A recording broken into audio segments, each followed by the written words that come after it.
नमस्कार, स्वागत है आपका बिहार समाचार में। बिहार सरकार ने फिर से बिहार में बम्पर नौकरी देने का ऐलान कर दिया है। तो इधर बिहार के बीपीएससी शिक्षकों के लिए नया आदेश दिया गया। कई शिक्षकों पर अब कार्यवाही होने वाली है। साथ ही इधर बाढ़ पीड़ितों के नुकसान का मुआवजा दिया जा रहा है। इधर स्मार्ट मीटर को भी लेकर बड़ा फैसला हुआ और किसानों, गरीबों, बेरोजगारों को दुर्गा पूजा पर बड़ा तोहफा मिलेगा। ऐसी आज की तमाम छोटी बड़ी महत्वपूर्ण खबरों के बारे में आपको विस्तार से बताएंगे। पर इससे पहले अगर आप चैनल पर नए हैं तो चैनल को सब्सक्राइब कर लें और वीडियो को एक प्यारा सा लाइक अवश्य कर दीजिएगा। आपका एक लाइक करना ही हमारी मेहनत का फल होता है।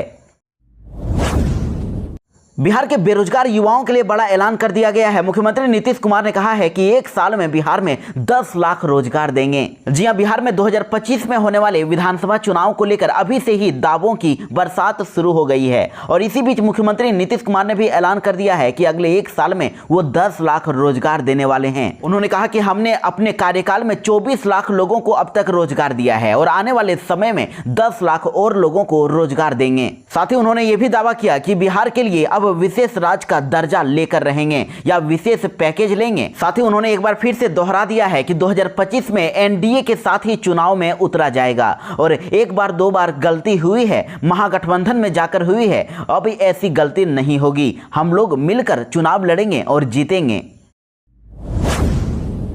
बिहार में स्मार्ट मीटर उपभोक्ताओं के लिए एक और बड़ी खबर आ गई है। बिजली कंपनी ने फिर एक नया खास प्लान बना लिया है।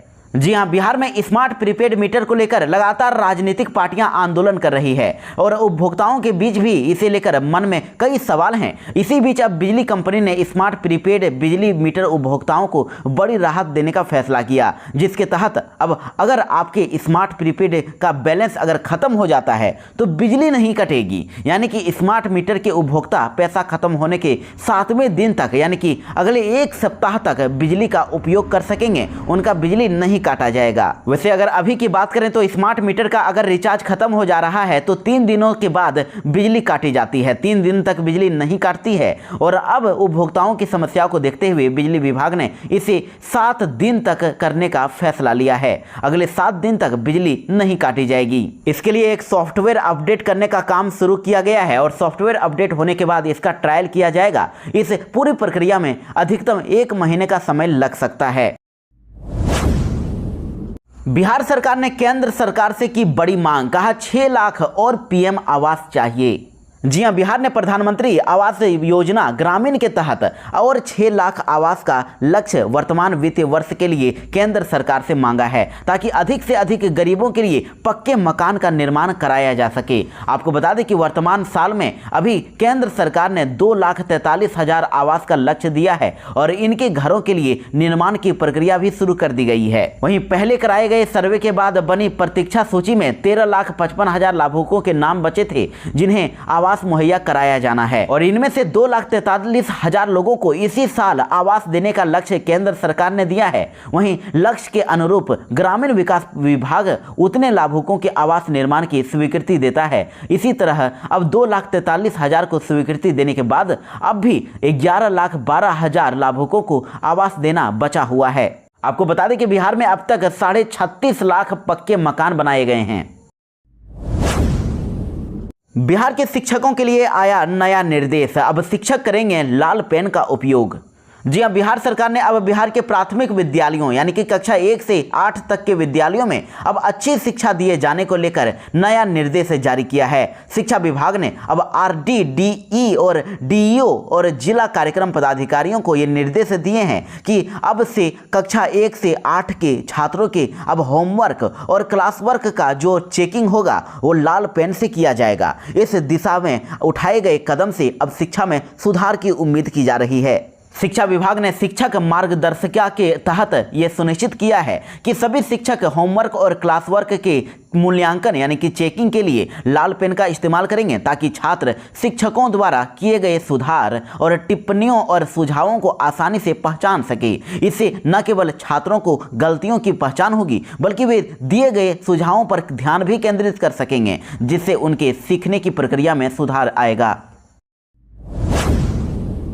बिहार के शिक्षकों के लिए बड़ी खुशखबरी। अब एक्शन में आए हैं एसीएस सिद्धार्थ और दुर्गा पूजा को देखते हुए अब टीचरों की ट्रेनिंग रहेगी बंद। जी हां, बिहार के सरकारी शिक्षकों को दशहरा के अवकाश को लेकर शिक्षा विभाग ने बड़ा बदलाव कर दिया है। आपको बता दें कि बिहार के शिक्षक पिछले साल भी दशहरा पर छुट्टी से संबंधित मांग कर रहे थे और इसी बीच अब शिक्षा विभाग ने एक पत्र भी जारी किया है कि दुर्गा पूजा के दौरान शिक्षकों की अनिवार्य सेवाकालीन प्रशिक्षण को स्थगित कर दिया गया है। और शिक्षा विभाग के एसीएस एस सिद्धार्थ ने शिक्षकों के प्रशिक्षण को अब 7 से लेकर 15 अक्टूबर तक स्थगित करने का आदेश जारी कर दिया है, जिससे शिक्षकों में खुशी का माहौल है। शिक्षकों को अब अपने परिवार के साथ त्योहार मनाने का अवसर मिलेगा। बिहार में फिर से चूहा विवाद शुरू हो गया है। इस बार जीतन राम मांझी ने इशारों ही इशारों में तेज प्रताप यादव को निशाने पर लिया और कहा कि लालू जी के यहाँ कोई चूहा अगर उछल रहा है तो भेजें, 2 मिनट में देख लेंगे। जी हां, बिहार में राजनीति में एक बार फिर से चूहा विवाद की वजह बन गया है। एक तरफ जहां लालू यादव के बड़े बेटे तेज प्रताप यादव ने केंद्र मंत्री जीतन राम मांझी के बेटे मंत्री संतोष सुमन के सरकारी आवास से चूहा निकलने की बात एक इंटरव्यू में कही, तो वहीं अब जीतन राम मांझी ने भी इशारों ही इशारों में इस टिप्पणी का बड़ा पलटवार कर दिया है। उनके इस ट्वीट को इसी प्रकरण से जोड़कर देखा जा रहा है और लोगों का कहना है कि उन्होंने बिना तेज प्रताप यादव का नाम लिए उन पर निशाना साधा है। तो आखिर ऐसा तेज प्रताप यादव ने क्या कह दिया था, क्या टिप्पणी की थी? तो देखिए, दरअसल तेज प्रताप यादव ने हाल ही में एक इंटरव्यू में मंत्री संतोष सुमन को लेकर व्यंग किया था। उन्होंने इंटरव्यू में कहा था कि उनके सरकारी आवास के बगल में संतोष सुमन का आवास है और हमने अपने कैंपस में अच्छे से सब्जी फल सबका पेड़ लगवाए हैं, लेकिन उनके आवास में बहुत चूहा है और आकर यहाँ खा लेता है। उनके आवास में चूहा बहुत है, वो पकड़वाते ही नहीं है। तेज प्रताप यादव ने यह भी कहा था कि इसे जाति से जोड़कर नहीं देखें, मूसक हर जगह रहना ही चाहिए, ये श्री गणेश जी की सवारी है। लेकिन इस बयान से एक नया अब विवाद जरूर छिड़ गया है। इस पर जीतन राम मांझी ने सोशल मीडिया प्लेटफॉर्म एक्स पर एक पोस्ट किया है, जिसमें उन्होंने लिखा है कि हम मुसहर परिवार के लोग हैं और हम गर्व से कहते हैं कि हम चूहा पकड़ते भी हैं और उसे खाते भी हैं, इसलिए हमारे झोपड़ियों और घरों में तो छोड़ ही दीजिए, हमारे आसपास भी चूहा नहीं भटकता। साथ ही जीतन राम मांझी ने लिखा है कि वैसे अब लालू जी ने तो चूहा खाना छोड़ दिया है, यदि उनके यहाँ कोई चूहा ज्यादा उछल रहा है तो हमारे यहाँ भेज दें, हम 2 मिनट में उसे देख लेंगे। बिहार सरकार ने बाढ़ पीड़ितों के लिए जारी की अनुदान की राशि। 4,39,000 बाढ़ पीड़ितों के अकाउंट में डाले गए 7-7 हजार रुपए। जी हां, मुख्यमंत्री नीतीश कुमार के आदेश के बाद अब टोटल 4,39,000 बाढ़ पीड़ितों के परिवारों के अकाउंट में 307 करोड़ रुपए भेज दिए गए हैं। इसके अलावा मुख्यमंत्री नीतीश कुमार ने बाढ़ पर हाई लेवल मीटिंग में अधिकारियों को जरूरी दिशा निर्देश जारी किया। उन्होंने अधिकारियों को जल्द से जल्द बाढ़ पीड़ितों को राहत सामग्री पहुंचाने, टूटे सड़क और तटबंधों को जल्द से जल्द ठीक करने के आदेश दिए हैं।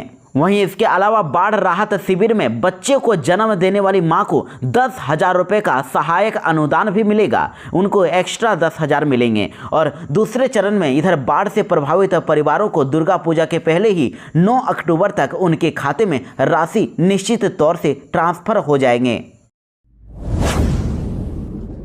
बिहार के सभी जिलों के लोग सावधान हो जाएं, आधे बिहार में आज बारिश होने वाली है। वज्रपात को लेकर भी अलर्ट जारी किया गया। जी हां, एक और जहां बिहार बाढ़ से त्राहिमाम कर रहा है, बाढ़ से तबाही मची हुई है, तो वहीं दूसरी तरफ इधर इंद्रदेव भी अपनी कृपा बरसा रहे हैं। इससे परेशानी और भी बढ़ गई है। इसी बीच मौसम विभाग ने तो अब 18 जिलों के लिए बारिश और वज्रपात को लेकर अलर्ट जारी कर दिया है। कल भी काफी बारिश हुई थी और आज 18 जिलों में वर्षा की संभावना व्यक्त की गई है, जिसमें पूर्वी चंपारण, पश्चिमी चंपारण, गोपालगंज, सिवान, सारण, पटना, नालंदा, जहानाबाद, शेखपुरा, गया, नवादा, बेगूसराय, लखीसराय, जमुई, खगड़िया, मुंगेर, बांका और भागलपुर जिले हैं, जहां पर आज सबसे ज्यादा बारिश की संभावना जताई गई है। और अगर बारिश हुई तो बाढ़ पीड़ितों का और भी दर्द दोगुना हो जाएगा। ऐसे में नदियों के जलस्तर में भी बढ़ोतरी होगी। जो पानी नीचे आ रहा है उसे फिर से वो चढ़ने लगेगा। हालांकि बारिश नहीं होने से लोगों को काफी गर्मी भी लग रही थी। बिहार में पटना कॉलेज से अगवा करके छात्र की सैदपुर हॉस्टल में हुई जमकर पिटाई, गंभीर हालत में पीएमसीएच में भर्ती। जी हां, पटना से ये बड़ी खबर आ रही है, जहां पटना कॉलेज कैंपस से दिन दहाड़े ही कल एक छात्र का अपहरण कर लिया गया और बाइक सवार बदमाशों ने कनपट्टी पर पिस्टल सटाकर उसे अपने साथ ले गए और सैदपुर हॉस्टल में ले जाकर उसकी जमकर पिटाई कर दी। छात्र की पहचान अमन लाल के रूप में हुई है। वहीं पिटाई से अमन लाल बुरी तरह से घायल हो गया, जिसे आनन फानन में पीएमसीएच में भर्ती करा दिया गया है, जहां उसका इलाज चल रहा है। और इस घटना की जानकारी मिलने के बाद मौके पर पहुंची पुलिस फिलहाल पूरे मामले की छानबीन में जुट गई है। वैसे बताया जा रहा है कि युवक की पिटाई की गई है वो पटना कॉलेज का छात्र है और सैदपुर हॉस्टल के छात्रों ने उसका अपहरण किया और उसके बाद उसे हॉस्टल में ले जाकर जमकर पिटाई की। साथ ही ये भी बड़ा खुलासा बताया जा रहा है कि लोकसभा चुनाव के दौरान पटना यूनिवर्सिटी के छात्र की हर्ष की हत्या हो गई थी और इसे लेकर अमन लाल ने फेसबुक पर एक पोस्ट किया था और इसी एक पोस्ट से हर्ष की हत्या में शामिल आरोपी नाराज थे और लगातार अमन को जान से मारने की धमकी दे रहे थे। ऐसी आशंका जताई जा रही है कि इसी बात को लेकर उसे कल अगवा कर लिया गया और हॉस्टल में ले जाकर पिटाई कर दी गई। वैसे पुलिस ने कह दिया है कि असामाजिक तत्वों की गिरफ्तारी के लिए सैदपुर हॉस्टल में छापेमारी की जा रही है और बदमाशों की पहचान करने में पुलिस जुट गई है। पुलिस का दावा है कि जल्द ही अपराधी सलाखों के पीछे होंगे। बिहार के पटना में एक पोस्टर लगाया गया है जो काफी वायरल हो रहा है। इसमें पोस्टर में मुख्यमंत्री नीतीश कुमार को भारत रत्न देने की मांग की गई है। जी हां, बिहार में आने वाले विधानसभा चुनाव को देखते हुए अब जनता दल यूनाइटेड यानी जेडीयू के बिहार प्रदेश कार्यकारिणी की अहम बैठक पटना में हुई। इससे पहले एक बड़ा पॉलिटिकल डेवलपमेंट देखने को मिला। बिहार के मुख्यमंत्री और जेडीयू के राष्ट्रीय अध्यक्ष नीतीश कुमार को भारत रत्न देने की मांग की गई है और पटना में सीएम हाउस और जेडीयू कार्यालय के बीच में इसका बड़ा पोस्टर लगाया गया है और पोस्टर के जरिए जेडीयू के एक नेता ने अपनी ये मांग भारत सरकार के सामने रखी है और पार्टी के बिहार प्रदेश महासचिव छोटू सिंह ने ये पोस्टर लगवाया है जिसमें लिखा गया है कि प्रख्यात समाजवादी और बिहार के विकास पुरुष माननीय मुख्यमंत्री नीतीश कुमार को भारत रत्न दिया जाए। पार्टी ने इसके जरिए बड़ी मांग की है और पटना की सड़कों पर लगाए गए ये पोस्टर सुर्खियों में है, जिसमें नीतीश कुमार का बड़ा सा फोटो लगाकर भारत रत्न देने की मांग की गई है। मुख्यमंत्री नीतीश कुमार का एक पोस्टर लगाया गया जिसमें भारत रत्न देने की मांग की गई है, तो इस पर अब आरजेडी ने पलटवार किया है और कहा कि क्राइम बढ़ा है, पुल गिरे हैं, इसलिए मिलेगा सम्मान। जी हां, पटना में लगे पोस्टर के बाद अब राजनीतिक बयानबाजी शुरू हो गई है। आरजेडी ने तंज कसते हुए कहा है कि बिहार में जो पुल पुलिया गिरे हैं उसके लिए उन्हें सम्मान मिलना चाहिए। बिहार परिवहन विभाग ने बड़ा ऐलान किया है। बिहार के 15 जिलों में खुलेंगे 20 स्क्रैपिंग सेंटर, आप भी कर सकते हैं अप्लाई। जी हां, बिहार परिवहन विभाग ने बिहार में 15 जिलों में 20 स्क्रैप सेंटर खोलने की अनुमति दी है और सबसे अधिक राजधानी पटना में 5 और वैशाली में 3 स्क्रैप सेंटर खोलने की अनुमति दी गई है। स्क्रैपिंग सेंटर खोलने के लिए केंद्रीय प्रदूषण कंट्रोल बोर्ड से इजाजत लेनी होगी और ऐसे कबाड़ केंद्रों को अधिकतम 10 साल के लिए लाइसेंस मिलेगा और उसके बाद फिर से उसे नवीकरण कराना होगा, यानी उसे रिन्यू कराना होगा। और आपको बता दें कि खटारा और दुर्घटनाग्रस्त गाड़ियों को स्क्रैप तो किया जाएगा मगर उसका डाटा सुरक्षित रखा जाएगा ताकि चोरी के गाड़ियों को स्क्रैप किए जाने से रोका जा सके। और सरकार की ओर से जारी गाइडलाइन के मुताबिक कोई भी व्यक्तिगत तौर पर या फर्म या फिर सोसाइटी या ट्रस्ट के जरिए वाहन स्क्रैप सेंटर खोल सकता है। इसके लिए केंद्रीय प्रदूषण कंट्रोल बोर्ड से इजाजत लेनी होगी और छोटे गाड़ियों का स्क्रैप सेंटर खोलने के लिए कम से कम 4000 वर्ग फीट और बड़े गाड़ियों के लिए 8000 वर्ग फीट जगह जरूरी है। केंद्र खोलने वालों से 1 लाख रजिस्ट्रेशन शुल्क और 10 लाख की बैंक गारंटी ली जाएगी। बेगूसराय से एक बड़ी खबर आ रही है। एक ट्रक ने एक साइकिल सवार को एक्सीडेंट कर दिया और उसके बाद वो साइकिल सवार ट्रक में ही फंसा रह गया, जिसे 2 किलोमीटर तक घसीटता रहा ट्रक ड्राइवर। जी हां, बेगूसराय में एक ट्रक ड्राइवर ने शव को 2 किलोमीटर तक घसीटा और इस ट्रक की चपेट में आने से शख्स की मौत हुई थी। हादसे के बाद उसका शव और साइकिल ट्रक में ही फंस गए। बताया जा रहा है कि हादसा रसीदपुर के पास हुआ था और ट्रक ड्राइवर शव को लेकर दलसिंह सराय के आरबी कॉलेज तक पहुंच गया। गांव वालों ने ट्रक के नीचे घसीटता हुआ शव देखा, जिसके बाद उसका पीछा किया और तब जाकर उसे रोका और फिर गाँव वालों ने उसकी जमकर पिटाई कर दी। फिर पुलिस पुलिस के हवाले कर दिया और दलसिंह सराय पुलिस ने उसे हिरासत में ले लिया है। वैसे डीएसपी ने बताया कि शव को पोस्टमार्टम के लिए सदर अस्पताल भेज दिया गया और अभी शव की पहचान नहीं हो पाई है। ट्रक ड्राइवर को हिरासत में ले लिया गया है और घटना बेगूसराय के बछवाड़ा थाना क्षेत्र में घटी है।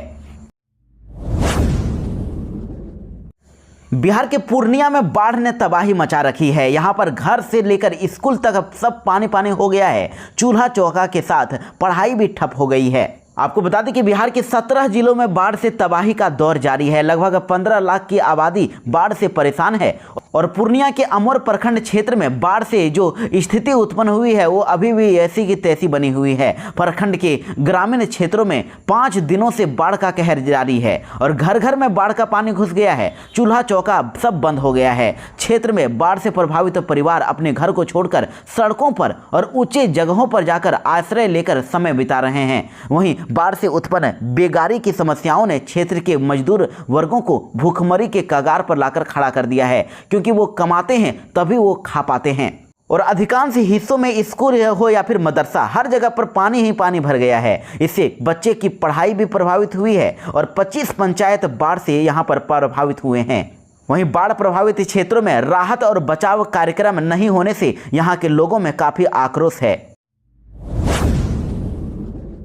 बिहार में शराब तस्करी का मामला लगातार सामने आता ही रहता है। देखिए, इस बार तो पुलिस पर शराब की बोतलें बरसाने लगे तस्कर और आर्मी के स्टार लगे वाहन से हो रही थी तस्करी।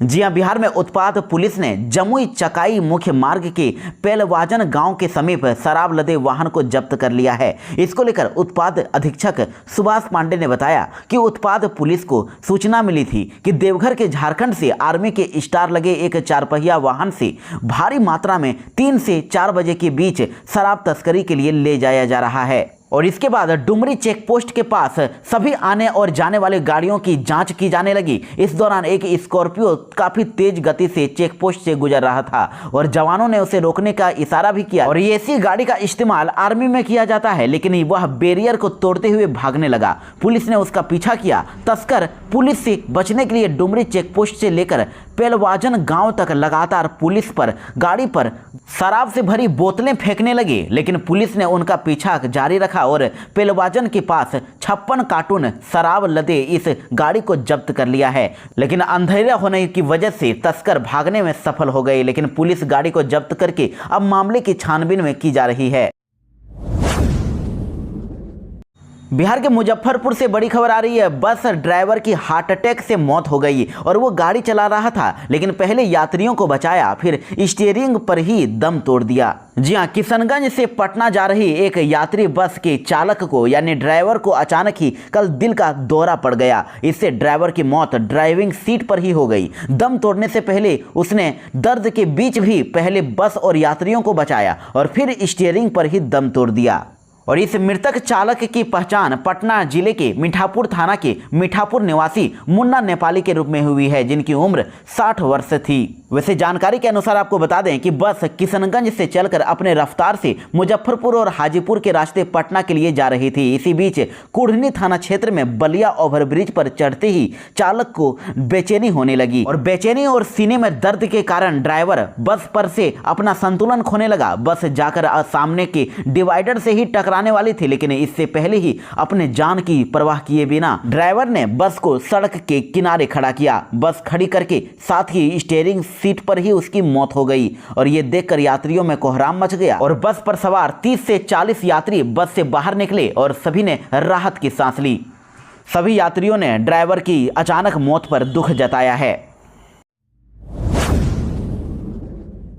बिहार में नौकरी का आया एक और मौका। 200 कोच की होगी नियुक्ति, ऑनलाइन होगी स्क्रूटनी। जी हां, बिहार के खिलाड़ियों को राष्ट्रीय और अंतर्राष्ट्रीय स्तर पर तैयार करने के लिए 103 कोच यानी कि खेल प्रशिक्षक की बहाली होगी और बिहार राज्य खेल प्राधिकरण ने 25 खेलों के लिए 3 अक्टूबर से लेकर 14 नवंबर तक अभ्यर्थियों से आवेदन मांगा है। राज्य सरकार ने तो कोच के 200 पदों का सृजन किया है और बिहार राज्य खेल प्राधिकरण ने नियुक्ति के लिए प्रक्रिया भी शुरू कर दी है और नियमित नियुक्ति होने तक फिलहाल अनुबंध पर 103 कोच की बहाली की जाएगी और प्राधिकरण ने इसके लिए कोच हायरिंग पोर्टल लॉन्च किया है। वहीं बताया गया है कि आवेदन करने के लिए लोगों की स्क्रूटनी ऑनलाइन होगी। बहाल कोच को किसी जिला में पदस्थापित किया जा सकता है और राजगीर खेल एकेडमी के अलावा जिला खेल पदाधिकारी कार्यालय में प्रतिनियुक्ति किया जाएगा। बिहार के सहरसा में हुआ बड़ा हादसा। अचानक से गिरी जर्जर मकान की दीवार, 3 भाई बहन दबे, एक मासूम की हुई मौत। जी हां, सहरसा के सोर बाजार थाना क्षेत्र के नादो पंचायत स्थित मधुरा गांव की यह घटना है, जहां एक जर्जर खपरेल भवन का दीवार गिरने से उसमें दबकर एक मासूम बच्चे की मौत हो गई है, जबकि 2 बच्चे गंभीर रूप से जख्मी हो गए हैं। दोनों जख्मी का इलाज सहरसा के एक निजी अस्पताल में चल रहा है। और इस घटना के संबंध में बताया जा रहा है कि जर्जर कच्चा मकान के बगल से होकर रास्ते से तीनों भाई बहन गुजर रहे थे, तभी जर्जर भवन का दीवार रास्ते पर गिरने से तीनों मासूम बच्चे हादसे का शिकार हो गए, जिसमें एक की मौके पर ही मौत हो गई। बिहार के किसानों को नवरात्रि का मिला तोहफा। प्रधानमंत्री नरेंद्र मोदी ने पीएम किसान की 18वीं किस्त का पैसा किया जारी।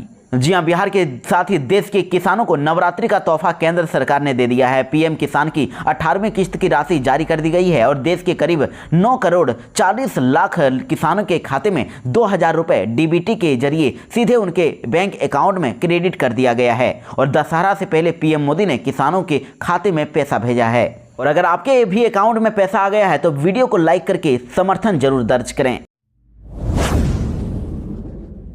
मुख्यमंत्री नीतीश कुमार ने 2025 के लिए टारगेट फिक्स कर लिया है और कहा कि अब एनडीए के ही साथ रहना है, विपक्ष का काम झूठ फैलाना है। जी हां, दरअसल जनता दल यूनाइटेड पार्टी की नई प्रदेश कार्यकारिणी की पहली बैठक पटना में स्थित जेडीयू के दफ्तर में हुई, जिसमें जेडीयू अध्यक्ष नीतीश कुमार ने मिशन 2025 का टारगेट सेट कर लिया है और उन्होंने अगले साल होने वाले बिहार विधानसभा चुनाव में एनडीए के लिए 220 का लक्ष्य रखा है। और उन्होंने कहा कि 2025 के विधानसभा चुनाव में एनडीए सबसे बड़ी जीत हासिल करेगा। और इस कार्यकारिणी की बैठक में और भी कई बड़े अहम फैसले लिए गए हैं, जिसमें से एनडीए के सहयोगी दलों के साथ तालमेल बैठाने को लेकर एक कार्यक्रम चलाने जाने की बात कही गई है। इसके अलावा जेडीयू सम्मान संवाद कार्यक्रम करेगी, जिसमें वरिष्ठ नेता कार्यकर्ताओं से बात करेंगे और इस दौरान वैसे लोगों से मुलाकात किया जाएगा और कहा जाएगा कि आप सक्रिय रहें और साथ आइए।